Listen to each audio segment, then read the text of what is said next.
Hey everybody, welcome mothers and others. Tonight we are so excited. We are going to be introducing you all to Janut Dudding, who is running for Texas State Comptroller. Janut is a CPA who began her governmental accounting career with the Office of the State Auditor, investigating allegations that governmental officials have embezzled taxpayer money or have taken kickbacks. She spent her professional life holding government accountable to the people and not special interests. As a single mother, she earned her BSBA in accounting from the University of Southern Mississippi and her MBA from Millsaps College. Janut's Texas roots run deep through her maternal grandmother, a first-generation Texas-born in El Campo over 125 years ago, and her paternal great-grandfather, who was born in Texas over 170 years ago. After suffering devastating losses in Bay St. Louis Waveland, Mississippi during Hurricane Katrina in 2005, she and her husband, James, of 31 years, relocated to Bryan College Station. James joined the Texas A&M University Department of Civil Engineering faculty, and Janut worked for the city of College Station as their budget manager, and then as their assistant director of finance. She returned to Waveland when she answered their crisis call for financial help. Within 2 years, she helped Waveland earn a clean audit opinion, build cash reserves, and rehire their workforce before returning to Bryan College Station. Upon her return, she began her work with Texas A&M University. Welcome, Janut. We are so happy to have you here with us with Mothers Against Greg Abbott, or as we like to call it, Mothers and Others. Welcome and happy to have you here. Thank you very much for inviting me. Yes. Said it all. I've got very little to add to introduce myself. So. Okay, well, I mean, why don't you go right ahead and just kick us off? Just tell us a little bit about yourself and why you're running to become Texas State Comptroller. The Comptroller is the state's accountant. People don't know what the Comptroller does, but basically the Comptroller is the state's accountant. If there's ever an elected position for someone like me, this might be it. As you pointed out, as a single mom, I averaged 20 hours a semester to earn my accounting degree. Started working full-time for the state auditor's office, then jumped into my MBA and became a CPA, different kind of CPA. Everyone hears that I'm a CPA and immediately starts asking me income questions. People on my own staff have asked me income tax questions. I'm not an income tax accountant. I'm a different kind of accountant. That first job out of school, as you mentioned, actually investigating allegations that elected officials were stealing money or taking kickbacks. I laid the groundwork for Operation Pretense, which put over 50 did that with then state auditor, Mississippi, Ray Mabus, who some may know went on to become governor before becoming ambassador to Saudi, Secretary of the Navy. And I've gone on from there to audit cities and counties and school districts and then help run counties. I've been city comptroller, county comptroller, and now I'm looking to become state comptroller. I think it's that kind of CPA that we need as our comptroller, our money, because tax money is not earned. Tax money is from us, and we need a good steward to make sure that our tax money is spent well. I'm running. There are also some nuances that we'll get into later on. I think they may come up later. But I'm a Katrina survivor. Climate change is personal to me, and there's some things that we can do there. Broadband, we all know how important broadband is to everyday life. There's some things that I'm interested in doing there. Green jobs and green energy, I think, is the wave of the future. Those jobs pay a wage right out of high school, and I'm interested in exploring some things that we can do there. So those are the debits and credits are my life's work. Mm-hmm. The other things are my passions. I'm ready to get going. That's great. Well, thank you for that. So let's go right ahead and just start asking some questions. So just for some of the people in our audience may not know all the things that the Texas Comptroller does. So can you tell us a little bit about what the Texas Comptroller does and all of the things that they are in charge of or responsible for? It is really interesting, the things that they tack on under the Comptroller. And The comptroller is responsible for reducing greenhouse emissions. Go figure. That's methane. And I would love to get into can do with methane. So let me do it. Methane is actually fuel. Methane, we're the top producer in the country. We outproduce methane some countries. We beat some countries in the methane. Methane is one of the driving forces of climate change. We know the cost of climate-caused disasters. Hurricane Katrina was the most expensive disaster on record, not anymore. Then came the most expensive, not anymore. Last year's Uri, the winter storm. And it's just, it's a continuing cycle. We got to do something. And this would, if we can cap or capture as a fuel on state-owned lands, then we can start curbing. If that works, and it's really not expensive. Methane capture is not expensive. Capture methane on state-owned lands, then use that as a prototype to expand to other leaking places of methane. Broadband, the comptroller's in charge of broadband. I'm really interested in looking at local government as providing broadband as a utility. Broadband is a utility. It's not a luxury, it's a utility, just like the lights, just like the water, the sewer. If local government's a utility, it should stabilize the prices, provide stable, and provide a revenue stream to local governments. On opioid settlement, which is something new. Thank you for sending me over a list ahead of time that had opioid settlement on there. Y'all, there's money for opioid money. I'm really excited to take a deep dive. I want that last legislative session was so horrible that I see this one coming. I was so battered from bill and then that bad bill and then that bad bill that the opioid settlement is actually a little breath of time, that we could provide mental health coverage for uninsured Texans. There's a lot of detail in that settlement. We're bound by what's in that settlement agreement, but there's enough leeway that we can some good out of that settlement money. Other things are law enforcement support, which on the debit and credit side, sure that the district courts are paid, making sure that the fees for and that kind of thing. On the sexy side is law enforcement. There's a criminal enforcement division for tax money. We need a criminal enforcement division for tax money going, and I'd be very curious about looking at that. That is more a job that I started out with. That first job out of school with the state audit, actually investigations. I had a badge, I had an undercover license plate. I worked with law enforcement. We need that kind of accountability right now in Texas, I think, and I hope y'all agree. Natural resources. If Comptroller has some authority over endangered species, where the heck was the Comptroller when all that stuff was going on the board in mission with the butterfly preserve? That's just outrageous that was. It seems like you should have had your accountant step in and see what we could do to that butterfly preserve. Those guys have closed down because they were getting by QAnon. I mean, it goes really way off the rails on that thing.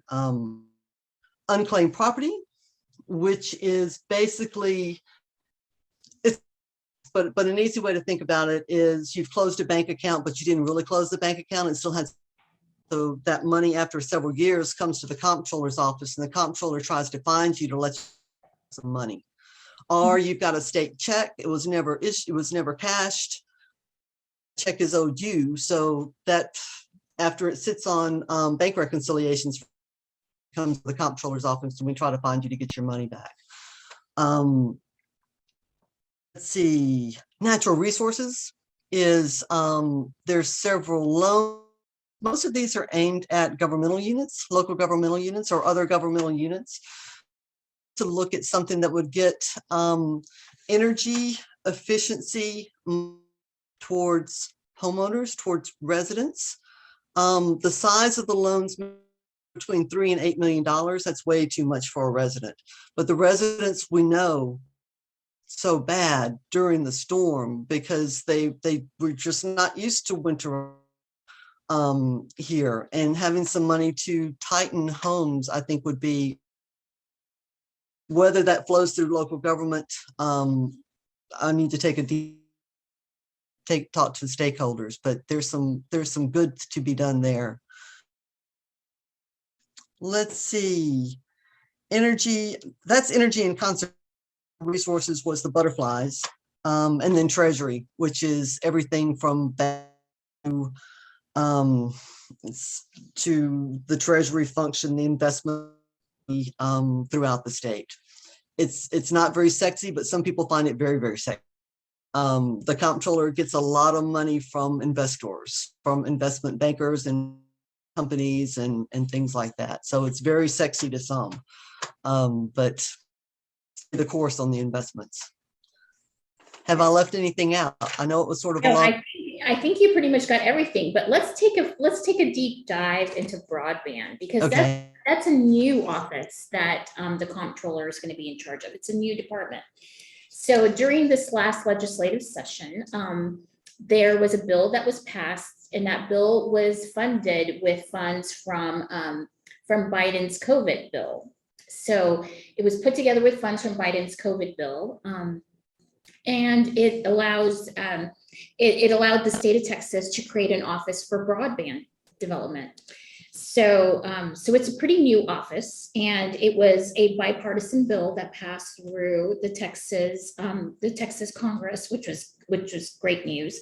Now the funds for this department. So I'm a little bit nervous. I'm probably could speak maybe to a lot of other Democrats out there.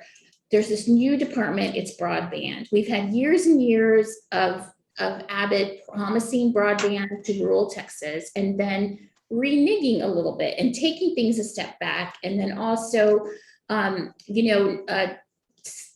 signing off on certain lines on bills, and taking certain lines out of bills, so it doesn't. So then rural Texas doesn't get broadband. So a couple of those things have come up. What can we do for broadband to make sure that rural Texas finally gets the broadband that it deserves? What can we do? There are a couple of things. There's been more money in broadband that has turned out like what you're talking about, laid in certain parts of rural Texas that is almost lost far with ARR money, RARRA money, that money, American, I got to look it up. Hold on. American Recovery Investment Act. You remember way back 2009. So 10 years ago, there was some fiber left, some fiber laid. And so there is fiber in the ground, which is good. I mean, that's good news. Fiber doesn't go bad. There's still fiber in the ground that if we all that was, and we can find out because that money has been reported to the federal. There's records that you can find that fiber. So that helps grease the wheels, grease to get started. I think this is just me talking. Maybe I shouldn't say this, but it seems in some communities, the local governments are looking to entice for-profit to come in and do the broad. There's a market there already. Those companies would already be there. Again, I'm interested in getting to talk to, after the primaries, if I'm the nominee, which I will be, but I'm really looking forward to talking to the local governments to see local governmental, if they're interested in providing that as a utility, because there's grant money to pay. There's great grant money to pay for that expertise. That's creating some really good jobs. It's funny that, and it's wonderful that infrastructure bill is bringing in the bulk of the money to do it, because set the Texas Comptroller up with state money isn't enough to do very much. Yes, absolutely. It isn't enough to do very much. So what, I heard you on an interview saying that you were thinking of maybe asking the utility commission to put the broadband in their department. It was a utility. No. Yeah, no. Clarify that for me. Okay. Local governments, local governments, Fantastic. local governments. So like your city, let's stick with cities. Cities or counties are co-ops, but cities have a utility department that does electricity and water and sewer. So those cities would add internet, would add broadband to the water, sewer, electricity for those basic utilities. They've already got the billing structure. They've already got the admin the admin function built in. So they already know all their customers. They know all the addresses. They already have them set up on billing. You know, they've already got the thing going for the water, sewer, and probably electric. Just adding utility to that would create more money for rural governments. And because the enterprise fund, this is getting in the weeds. Let me know if I need to come out of the weeds. I love weeds. Okay. The enterprise fund, which is running the utility, is relying on the governmental fund, which is doing things like payroll and things like that. So some of that money can come over to reimburse the overhead cost for the governmental side of the city or the county. If this makes sense. Yeah. I tend to talk with my hands. Yeah, I get it. So what do you think that as far as like positioning broadband in rural Texas, what can Democrats be doing right now to talk to the fact that it was Democrats that brought or are bringing broadband to rural Texas? Just what you said, just mentioned that the money is coming from Biden's infrastructure bill, and that it's a good thing, you know, that we haven't had an infrastructure bill in I don't know how long, but not only roads and bridges, but in internet broadband is infrastructure. You got to lay that cable. So again, if we can pick up from some of the stuff that Obama, another Democratic president, did, that'll help. So yeah, that it's Biden's infrastructure bill that is providing these services that we so desperately need. Yes. Now, what do you think?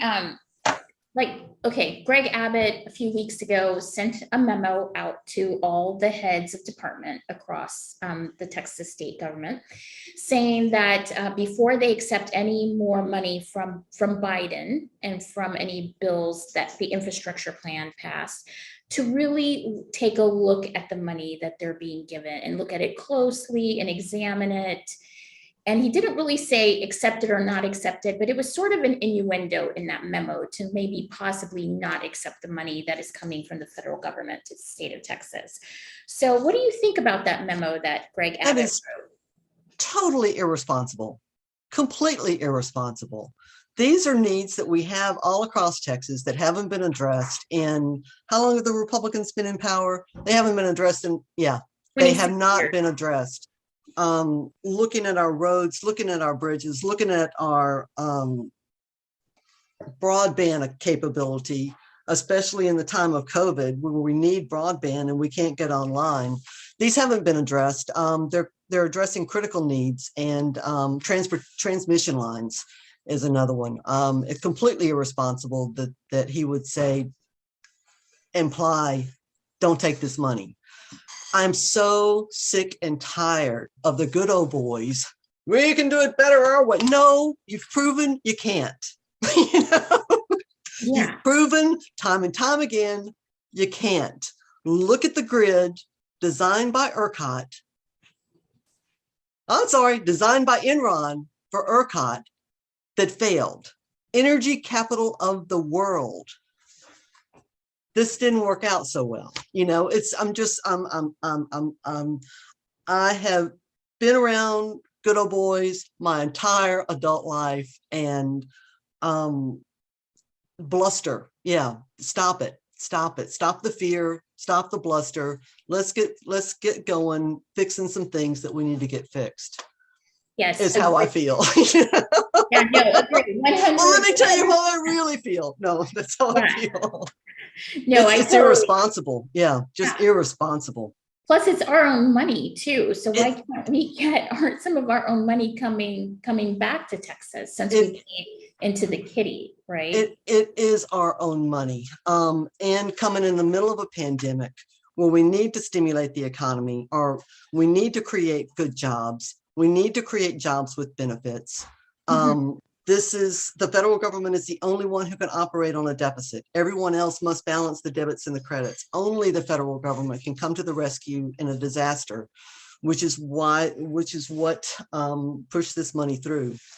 So yeah, y'all cut it out. Take the money. Yeah. Take the money. We need the money. And when we take the money, leverage that money. Be responsible for that money. Be good stewards of it. Leverage the state money to get the most services, the most bang for the buck out of our state money by leveraging it with the federal money. There's ways to match it. The ARPA money, which was the first round of COVID money to come through, there's been a bill on the congressional floor to allow that to match the infrastructure money, which would be a beautiful thing. That would be a fully funded project, and write your senators. I think it's passed the House and it's hung up in the Senate. But that would be a beautiful thing to allow that money that's not needed locally to match the infrastructure money. Yes, that's great. So now let's continue talking about money and money we're Okay. not getting. And by that, I mean one of our favorite topics, Medicaid expansion, and how we're This not getting. makes me so mad. This is one of the reasons that I decided, look at me pointing my finger. Sorry about that. I'm not doing that to you. I'll point it No, over here. I get That it. is one of the reasons that I decided to run. We finally got even my representative here in Bryan College Station, who's all this time going, no, we can't afford to do that. No, we can't afford to do that. And I'll get to that point in a second. He finally signed on to a bill, signed his name to sponsor a bill for Medicaid expansion. The Republican representative right next door signed his name to a different bill. So we've got two bills, both of them sponsored by Julie Johnson, both of them making traction. Add up all the names of people who put their name on the line. They signed their name. I don't know whether maybe it should have been wet signature, but they got their name on the thing. None of them got a hearing. So none of them passed out of committee. We've got one more shot. We've got enough names. Here it comes to the floor on budget night. And I almost drove over just to watch because I was so excited that this looked like it was going to happen. I was making plans to go over and watch. And I'm so glad I didn't, because what happened was it came up on budget night, which is the last chance for a bill to get considered. It came up on budget night and it got a voted down straight party. And I just felt played. I felt played. I'd made so many calls. Everyone had made so many calls. We're actually spending $100 million more to deny coverage than we would spend to expand comprehensive mental and physical health care coverage to 1.4 million adult Texans. We're not covering adults here. You can make zero and you're not eligible if you're an adult Texan who's not pregnant, not disabled, and not elderly, and very low income. You don't qualify. You can make zero and you don't qualify. Both my husband and I are alive today because we were fortunate enough to have access to healthcare when we needed access to healthcare. And the very idea that we wouldn't want healthy Texans who are productive Texans, that we would just say, nope, I'll spend more to not let you have, it just makes me crazy. That just doesn't make any sense. So yeah, that's how I feel about that. It's completely irresponsible. For 10 years, we could have been covering adult Texans with physical and mental health care. And mental health care now is more important than ever. Everyone, I think, is feeling a little bit of PTSD after COVID. And then along comes Uri, and I don't know about y'all, but everyone in this household were a little nervous about what happened last week when we had that winter storm. We've got we got stuff to eat. We're stocked up. It's almost like in hurricane days. We stocked up to make sure that we wouldn't be stuck. It was just a traumatic experience last year. So the PTSD off of that, and just being able to talk to a mental health, even if it's on Zoom, just being able to talk to someone helps tremendously. Yes, we agree 100%. In Austin right now, we have a water boil. So this is what I'm drinking. This is my water right now. And just because there's a water boil notice here in Austin, Texas currently. So, and when the water boil notice hit when it hit and said we have to boil water, it was just one of those things where I just felt like it triggered all kinds of anxiety throughout everybody I know. All of a sudden, we're having major flashbacks to last year and the winter storm, the aftermath of the winter storm. It was pretty terrible. How am I going to survive this, right? Yeah, we have a couple more days of boiling water, I think, here in Austin, but hopefully we'll make it. We're going to be fine. But anyways, I can totally relate to the trauma that you're talking about, and needing some mental support right now, because I think that all Texans could use mental therapy and support, and they need access to it. Not that everybody actually needs it, but I think everybody can benefit. Yeah, I think everybody has gone through some trauma in the last 2 years. The last 3 years have just been weird. The very idea that the biggest mental health provider in Texas is our prison and jail system is telling. Yes. So take the money, take the money, save our state money. And it gets worse. Wait, it gets worse. Right now, not only, listen, when my voice goes up, I was All-State 2 in high school. My voice is generally down here. So when it goes up like this, I'm really not happy. Not only are we spending $100 million more of our state dollars to deny coverage, now the indigent critical care is passed off to property tax dollars when that should be fully funded under that state local program. It is a shell game. There's so many shell games with our property tax. That's one of them. And then the school finance is another one. Public school. Yeah. Well, let's talk about public school finance. So you have part of education. There's a sliver of education that is actually underneath your department. So could you tell us a little bit about that? Property tax. What does property tax have to do with the comptroller? The comptroller is over the appraisals, which is interesting. There are some weird appraisal laws on the books. An actual law on the book allowing those who can afford to take advantage of it. In other words, those with deep enough pockets for a lawyer to claim as their appraisal, challenge their appraisal, and let it be the median, the average of, let's use an example, commercial properties, strip malls. I've got a brand new strip mall out there. It's valued at, I know that I spent A on it, but here's everybody else who's got old strip malls and they spent A minus C on there. So I can get mine on the books for that. That ain't right. That's just not right. Or if it is right, it's a law. If that is right, then apply it to the rest of us, or let's just rework the whole thing. And I think to rework it, a lot of different states use an appraised value that is very reduced. It might be based on a mill, which is a fraction of a dollar. Texas is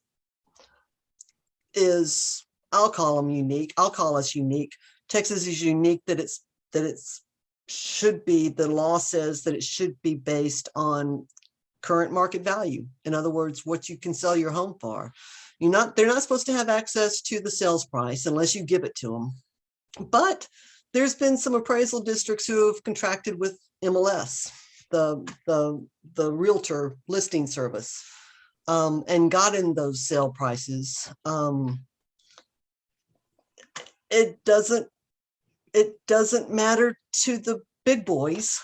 Why does it matter to the little girls that I have to pay retail when everybody else is getting to pay average? It makes me mad. My property taxes have gone up 10% a year. Every year they go up 10% a year. We've challenged, but I can't afford, deep pocket lawyers to do the magic that the corporations can do. So I don't think it's equitable. I think that we need to take a really deep dive into it, tear it apart, get everybody around the table, tear it apart, figure out a better way to do it. And in order to do that, we need another revenue stream. And I'm very interested in legalization and decriminalization of adult use cannabis. That would bring in $1 billion a year in fresh tax money. The licensing money should be enough to regulate it. We've got enough states who have done it for so long that we can pick and choose the best practices. They've already made mistakes and make a system that works for Texas. But I think we need to do both of them at the same time, because if we're going to lower appraised value, we were going to lower the taxes coming into state and local, to local, and we need to be able to make them whole. Okay, so what about like Robinhood? So you collect all of this tax money that's going for public schools, and then you're dividing it up, and then through Recapture, the education recapture dollars, they get sent to other schools across Texas. But you have some cities that have some unique situations, like Austin, Texas, where nearly 50% of all of their property tax money that they collect goes back to the state of Texas in recapture and gets sent to other schools across Texas, while they are really struggling. They're struggling to keep up with their budget. Our schools are really run down. They're struggling, and there's no help for them because of the way that Robinhood Recapture is set up. So what would you propose maybe some possible solutions for that? Well, you saw what happened, not last legislative session, but legislative session before that. I was hoping that I would see a reduction. I didn't see a reduction. Did you see a reduction? I didn't see a reduction. Recapture is still going on. That was designed to take away recapture. Recapture is still going on. I know in our local school district that instead of getting more state money, they just got to keep more of their property tax. Because the state takes the recapture, and then all of a sudden that is now called state money. No, that's property tax money. It's local money. That's property tax money. So yeah, we definitely need new revenue streams coming in. There's a lot of money going into rainy day. Let's take a hard look at that. I'm interested in where exactly the lottery money's going. That was pledged towards education. I need to take a deep dive on that. To trace it, to actually see where it's going and what all it's going towards. But we definitely need new revenue streams coming in. I am a product of public schools. My husband's a product of public schools. My daughter, public schools. We deserve, we've got like an economy, the 9th largest in the world. We deserve world-class public schools. It is our future. If we're going to continue to be world-class economy, we need that educational base. And we just need to look at ways to bring more revenue streams in and cut the property taxes. It's just ridiculous. I'm sorry. It's not ridiculous. It's not ridiculous. It is egregious. It is. It's just incredibly high, especially if you live in certain cities. You're paying 3 times as much in property taxes every month than your mortgage. It's crazy high in some cities. It's just ridiculous. It's among the highest in the country. Yes. So let's move on. Let's go to this next question. So now your office is in charge of some climate change is in your office. Isn't that cool? Yeah, that is way cool. It's weird, so but it's cool. You're like the catch-all of all the things where they can't figure out what to put. Let's give it to the accountant. Yeah. It's like, that's kind of what I've been figuring out. If you don't know where it belongs, let's send it to the Comptroller's office. They'll just create a little department over there in the corner. We'll do a committee. We'll let y'all study it. And right. Yeah. So, do you know, I mean, do these little departments ever roll out of the Texas Comptroller and into other departments or other areas? Ostensibly, they could. Mhm. I've not seen it, but that's not to say that it hasn't happened. I just haven't seen it. And I'm actually really intrigued by the greenhouse gas emissions, Yes, well, the yeah, reduction in that. let's talk I'm about intrigued that. by it. So what is, so let's see. So what exactly does your office do in terms of climate change? And what are the impacts of like the plans that you would be in charge of, or your department would be in charge of for combating and also for planning for climate change in Texas? Right now, there is a commission of very smart people, and that's good because we've got some very smart people in Texas. I'm an accountant, but I live 1 mile from Texas A&M University, and we've got world-class research, internationally acclaimed researchers on climate change, on green energy, green job. We've got the expertise. You don't have to have all the expertise if you know where to go to find the expertise and invite the expertise to the table. But I am disappointed that we've not made any progress on reducing methane. I'm really disappointed that we've not made any progress on reducing methane when it is a fairly easy fix. You can tell where it is by thermal imaging, which is fairly old technology now. It's been around for what, 20 years? I don't know if you saw the article online. So it was a moving picture, almost like Harry Potter, where the newspaper has the moving pictures, but the drone taking thermal images over oil fields, and there's just methane leaking all over the place. On natural gas, can't we look at capturing the methane at the same time we're tightening the wellheads? The comptroller has responsibility over all of those oil and gas lease monies coming in, all that royalty money coming in, all of the severance tax money coming in. So if we can get it to work on state-owned lands, let's expand it and incentivize it on privately owned lands. But first, let's get a good model. Let's get a good prototype on state-owned lands and then move forward from there.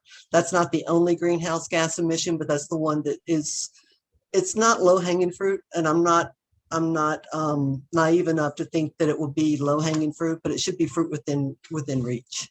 To do something like that. That methane gas is energy. Those companies can make money off of it, which means that we can grab more, tax more, realize more is the word I'm looking for. We can realize more royalties off of that energy. I'm intrigued by that idea. And it's not original. It was Krista Castaneda's idea, who I admire. When I was running for HD14, we did several co-Zooms because climate change is really real to me. It's personal. Now, climate change for the state of Texas is going to have a big financial fiscal impact. So what is your opinion on things that we could be doing now to plan ahead for some of those fiscal impacts that we're going to feel as Texans due to climate change? Well, without cutting the root, we're going to be looking at more the root cause, methane or carbon, which is what methane turns into when you flare it. We're not capping the risk. So we've got to cap the risk by curbing those emissions. Transitioning over to green at the same time and looking at a revenue stream for green. We've got revenue streams from oil and gas, and our education depends on oil and gas. Our road maintenance is heavily dependent on oil and gas taxes, oil and gas revenue streams. We need to look at a revenue stream coming from green as green transitions over into oil and gas. Give up oil and gas? No. We're world leaders. Make it cleaner? Yes. Can you make it pristine? Probably not. but can you curb some of the more, I hate to use egregious again, but some of the worst actors? Yeah, you can, and you can do it fairly simply. Looking at things like the Ike Dike, I think the Ike Dike has gained in popularity. Looking at ways to shore up those, and I'm not quite sure how, but there are experts right down the road, like a mile away, who have good ideas on how to shore up our refineries right there along the coastline. Great. So next question is, so what are you hearing right now on the campaign trail that maybe we should be focusing on or thinking differently about? I mean, what are you hearing from as you go and visit all of these towns and cities? You might even give us a couple ideas, like what are you hearing from rural voters and what are you hearing from the Rio Grande Valley? And what could we be doing as Democrats right now to change people's hearts and minds to vote for Democrats? Bear in mind, on the Rio Grande Valley, we've sent 10,000 of our own of Texas National Guardsmen, men and women, to the Rio Grande Valley. We've set them up in quarters with no potties. There's no restroom facilities there. The quarters that they're in are substandard. Because it's a state mission, they're relying on state benefits, which means that if they're in school, if they're in college, their college benefits have been cut to like $1,000 a semester, which isn't enough to make it on. I mean, it's a reduction from what they would get if they were on a federal deployment. There is no mission. There's nothing that the National Guard is allowed to do by law. They're not immigration. That's a federal issue. Right now,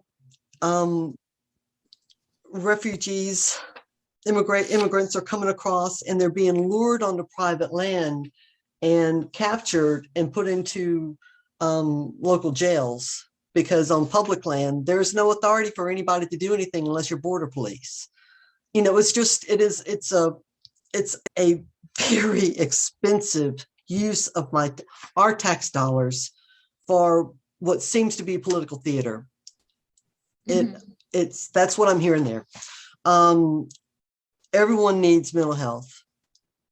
Expanding Medicaid would help our rural hospitals. Our rural hospitals are closing. I've got a friend whose husband had an appendectomy, and she is so grateful that she had a hospital in her rural town to go to, as opposed to having to go hours away just to, for an appendectomy, for an appendicitis attack. Hearing about COVID tax treatment on adult beverages, on mixed drinks, and how the Comptroller insisted that you pay your mixed beverage tax on time, or you would be fined during the middle of COVID, when everyone was hurting and under a disaster.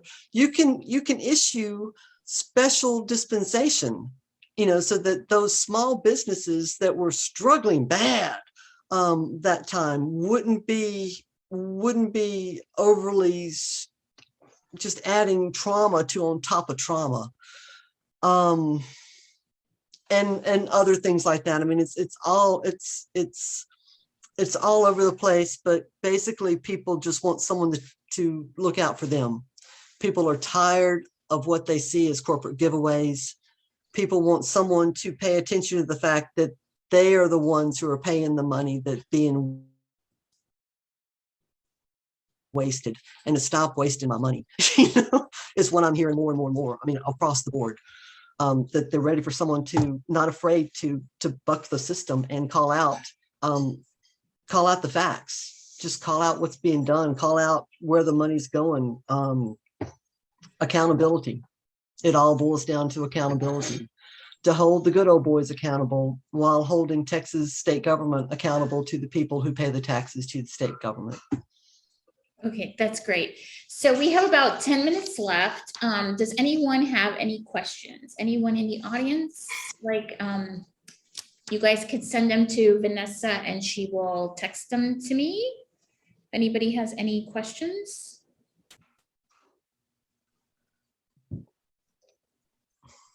Let's see. Okay, well, I don't think anybody has any questions. So Means I did a good job, maybe. you did a I'll great take it as that. job. You both did a great job, right? High Well, five. you too, yes. Yeah, absolutely. High five. We got this, girlfriend. Yeah, this is great. I think you answered like all of my questions. It definitely gives us a lot to think about. And you're a great candidate. You're really super well qualified. I love your ideas. I love your energy. And where can we find you? Where do we need to go to support you? And where can we find you? And how can we help your campaign? Yet another great question. My website is Janut Dudding, JANETDUDDING 4 Texas.com. You can read about me, you can read the issues, you can see the endorsements, and endorsements are starting to hit, and that feels so good. Annie's List hit, AFL-CIO hit. I'm hoping for some other really big ones maybe this week. I can't say it until they actually land, but local, regionally sized Democratic clubs have endorsed, some Stonewall clubs, some Young Dem clubs. It just feels good. But yes, JanetDudding 4 Texas.com is the website. My email address, everyone is welcome to email me, is Janet@JanetDudding 4 Texas.com. We need word getting out. It's a short primary season. We file the middle of December. 2 months later, early voting starts. So the more people talk about the comptroller's race, the land commissioner's race, where there's some excellent candidates, the ag commissioner race, where there's some excellent candidates. Those are the railroad commissioner doesn't have a primary opponent, but those are the 4 that barely get any air. And those are the 4 that can do something about climate change. So take a look at it, spread the word. And if you were so inclined, and I hope that you are, please consider donating to the campaign. Women have a harder time raising money than men. I am the top fundraiser, but I'm woefully underfunded compared to the incumbent. I think the incumbent sitting on an obscene amount of money, like in the millions, an obscene amount of money. So yeah, please consider making a donation, talk about us to your friends, email your friends, spread the word. And that's what we need right now. That's great. So any last words to the group at all?